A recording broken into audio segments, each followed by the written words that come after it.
Go offline. We don't want to go offline. Cancel. We are live. This is Steinage. We've got a minute 21 for our game. And I have to abide by that time because a lot of my lurkers show up in the last few seconds. We can't go early. Just got to do the countdown. I'm one of the few Twitch broadcasters. No, I realize some people call those streamers, but this is something like a broadcast. A lot of Twitch broadcasters don't talk during this little interim in the beginning, but I actually kind of think that my lurkers, as they're coming around, they flock better when I give them a little chat up. Okay, so here we go. 27 seconds. I'm going to move over to the gameplay, and we're going to get ready and go. I'm going to go right to the gameplay, and we're going to start a new game. And what do you think we'll play today? White or black? Create a game. Let's see what we get. And we got black, which means we cannot play the King's Gambit. When they play the queen pawn forward, I always do that, the same thing. I want to just castle over here fast without wasting a lot of time on my clock. Now I would really like to push this pawn up to there, and if he allows me to do it, I'll do it right now. This is kind of a stealth move with the queen. He's got the bishop back there. I can't do it yet. He thinks I'm attacking the pawn over here. He's rated 1,700. And he doesn't really know that. Now if he pushes this up, I'm going to take him because I want this pawn as my blocker, because that rook is coming down strong against my king. Okay, and now he's got that going there. Well, that kind of stymied me. I'm going to have to just go back, and I can't push that pawn up like I thought, but we'll come up with another plan. We'll get that knight out of there. If he takes the knight here, we'll take with the queen and have a little bit of an attack on that pawn. And we'll develop the bishop. Where's that knight going? He doesn't have a lot of places to go.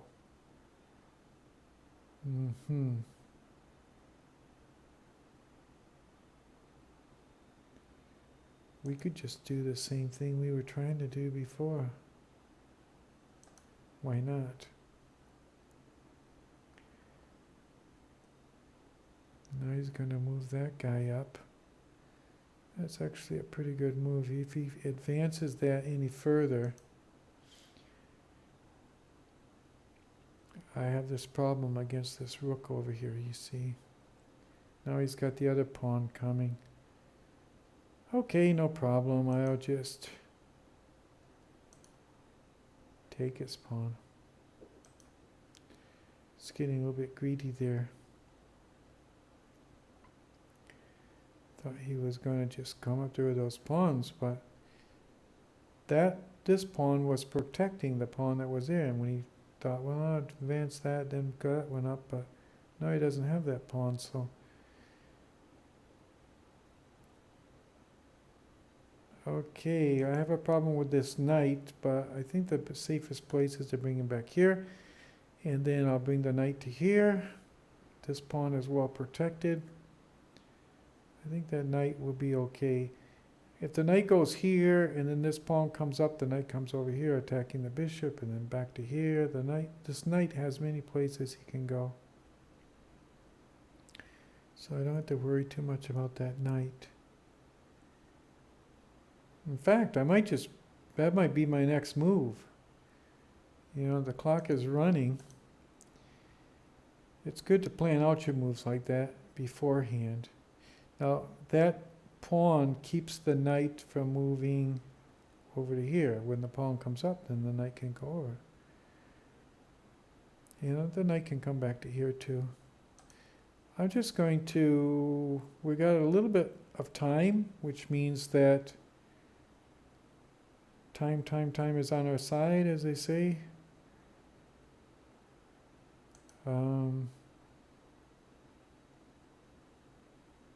Why not? If he takes it with his knight, we take with our queen, and we get out of the pin of that pawn. Now this is a kind of a tricky move. If he's not careful, I'll take his queen over here. Now he's eating up more time in his clock to decide if he wants to trade queens or not. He doesn't want to trade his queen, so it would be best to protect this pawn first. Because if I had traded his queen and then he brings his rook over here, I would lose this pawn.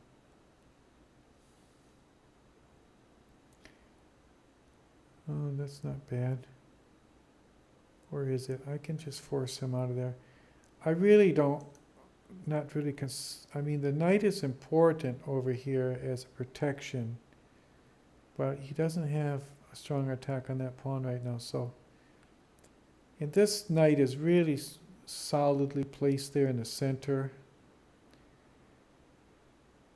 Okay, so I'm going to double up his pawns in a weird way. And now I can probably... That knight's already well protected over there. I think I can come... I'll come over here. The queen is... This queen will be very nice on this side because whatever he tries to do on this side, it's going to be good to have a queen over here. She can be here in front of here. She has to be careful not to get on the white squares in front of that bishop, but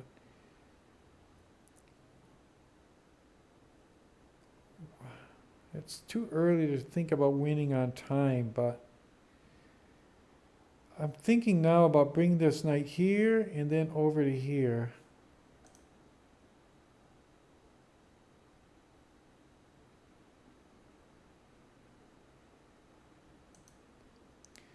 I think that'll work.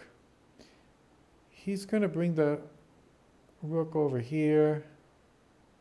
I come back to here. Then I bring the knight over. Well, that would block in my queen in a really weird way.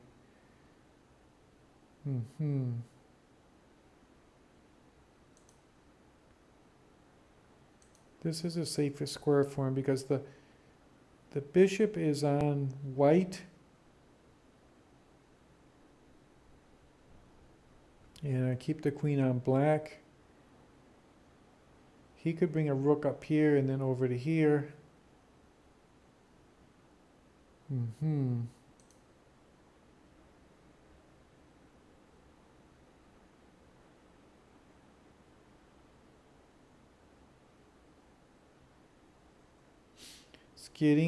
It's getting tight over here.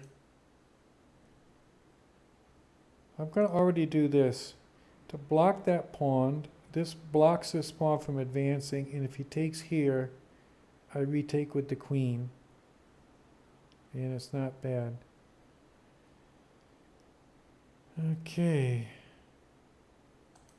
Should I try something tricky, maybe?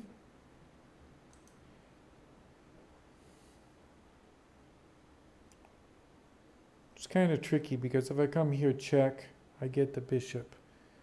But he'll probably defend and I'll get screwed up over here. But, you know, he's got 50 seconds. If he doesn't get the checkmate, he could almost lose on time. He's got to move this pawn up in order to have enough power over here on this side to move my queen out of there. I don't want to move that pawn up, so what can I do?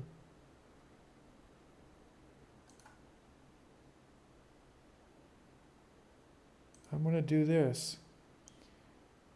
because if he moves this pawn up like he wants to connect that side, I take this pawn with my knight.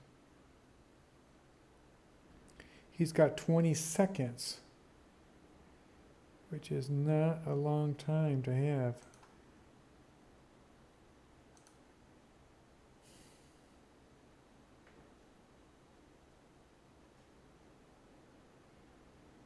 "13 seconds. He's got 12 seconds. Tonight I'm just winning these games on time.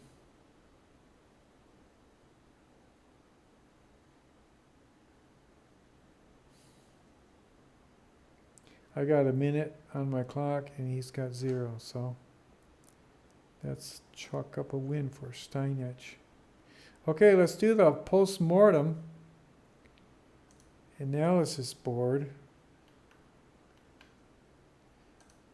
Request a computer analysis. That's what I really love about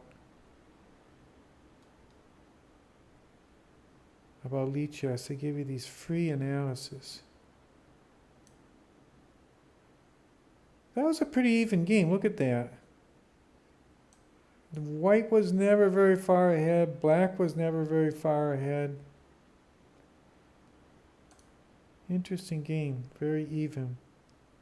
Okay, let's take a look and see what we get with this. Okay, a standard queen's pawn opening. I was just moving fast. Oh, that's interesting. I didn't even have that clicked. They're showing me the moves anyway. They're saying I moved that one. Yeah, I should have moved that up to there. I'm playing a slower game, I guess.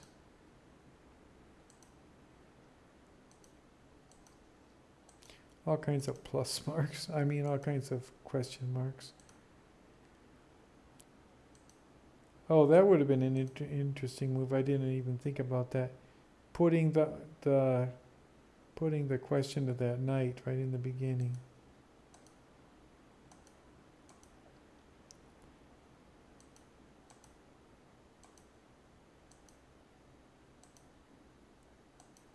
Making all the wrong moves. Well, that was a good move. That was the one they wanted me to do. Hey, look at that. He wants, they're saying to make the trade. He took a while to think about that and then decided not to make the trade. You know, that's something you'll notice about players that are not like expert level. They often don't like to trade their queens. The machine was going, what? I'll go back to that. The machine was going, what? Look at that. Oh no. It was like flickering between this one and this one, but in the end it chose to go back like I chose. The safest square. Oh, look at that. Question mark and an exclamation mark. That's a lot better than 2 question marks. When it has an exclamation mark, it means it might not be all that bad.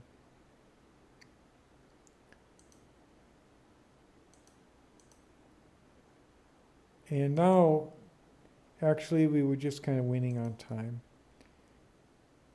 I moved that over. If he had taken me here, you know, I was just planning to do some stuff like come up here, and then if he takes here, then put him in check. He only had like a second left on his clock.